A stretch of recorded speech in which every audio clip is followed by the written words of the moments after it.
Molo Sanbonani, hello, how's it? Good morning, good morning, good morning. It is a Wednesday, happy Wednesday, and you're watching Vuka Nazo, your morning news analysis show. My name is Usihle Ngobese, aka Big Daddy Liberty. Speaking about BDL, make sure you catch us on our website, of course, especially if you want to get in touch with us. That's at www.bigdaddyliberty.com. And of course, if you want to reach us on social media, all of our details are in the descriptor of this video. Please remember, if you're loving the show and this new format, do me a solid favor, hit that like button, and most importantly, share this video. Do it now, whether you're watching on Twitter, Facebook, YouTube, or on Instagram. Now, with that being said, let's get straight into the news.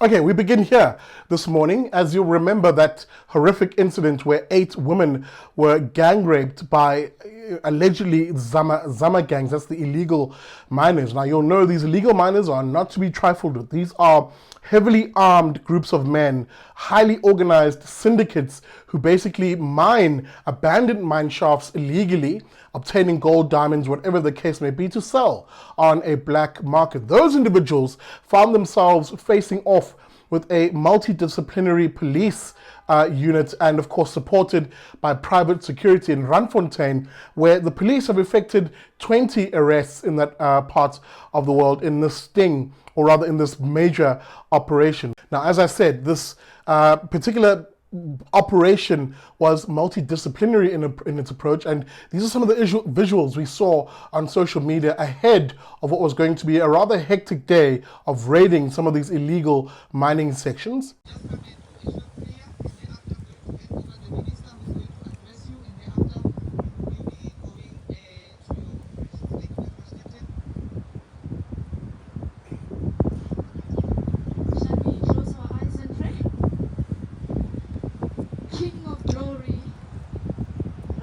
Judge, the master of every.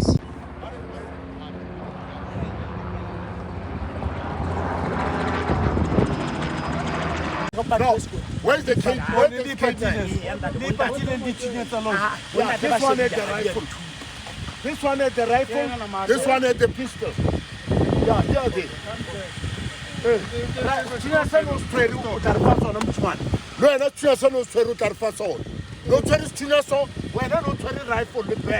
and of course they had to pray, because if you look at what was recovered by the police, them citing that they recovered in the raid operations cell phones and of course gold, and more concerningly illegal firearms on the site, it kind of tells you the picture of what they were expecting in the run-up to this. And it's not surprising that in the process of effecting some of these arrests, a violent shootout even ensued, which saw one of the suspects that they arrested being shot and later him dying in a hospital.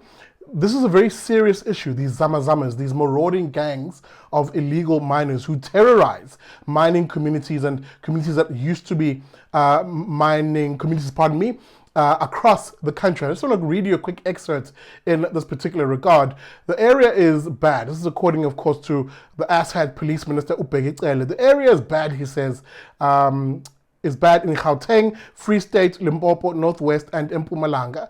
We were told that these men even take women from their homes and rape them, he says.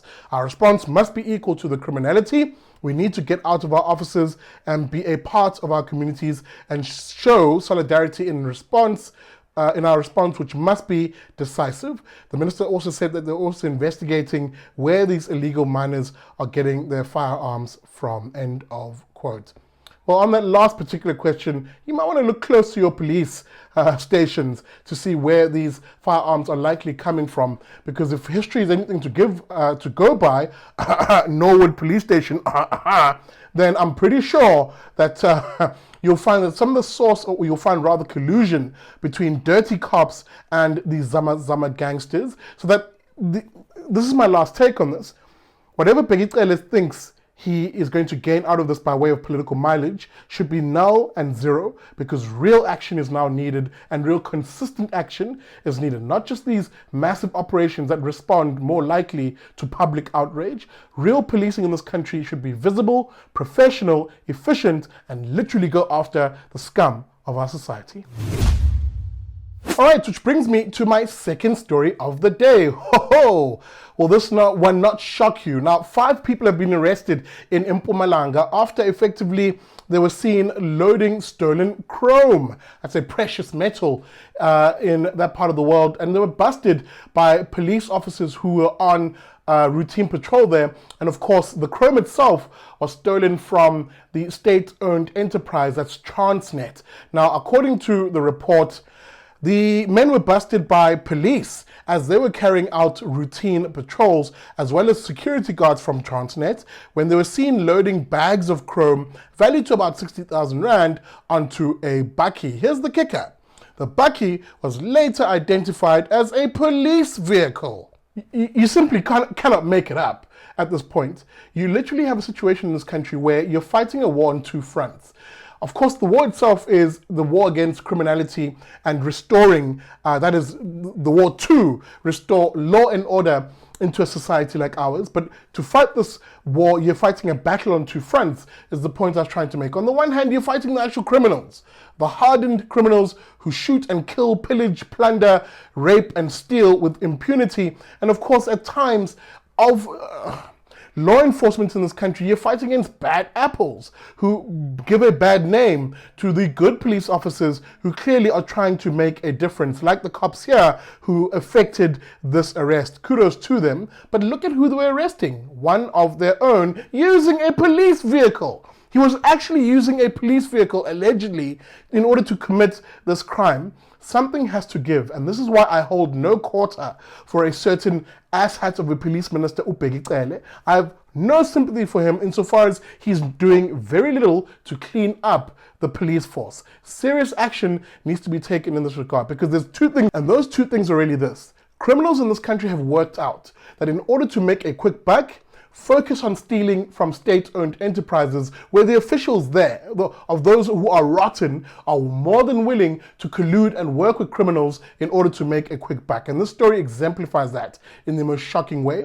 And the other, of course, is the same criminals have worked out that the people who were meant to enforce the law, they too, of those who are rotten within law enforcement agencies across this country, are easily corrupted and indeed will be a part of doing the stealing.